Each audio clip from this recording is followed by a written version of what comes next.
ছোট টুকরো করা পাঙ্গাস মাছগুলোকে লবণ আর লেবুর রস মাখিয়ে আধা ঘন্টার জন্য ম্যারিনেট করতে দিতে হবে।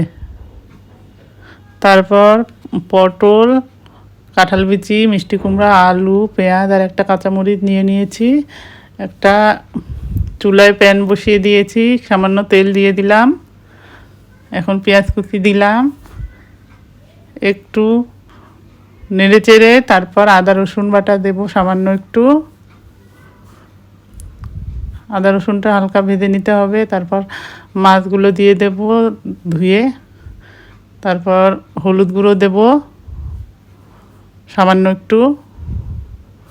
তারপর মাছগুলো কষিয়ে নিতে হবে, খুব বেশি ভাজা যাবে না যেহেতু এটি বাচ্চাদের জন্য খাবার।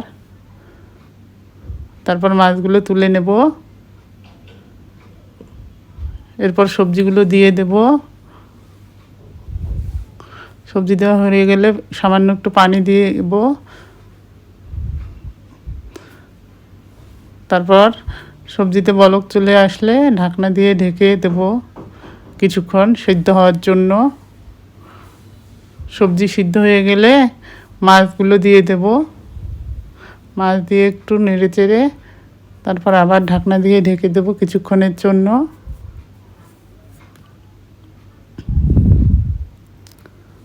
আর কিছুক্ষণ পর আমার মাছ রান্না শেষ হয়ে গেছে।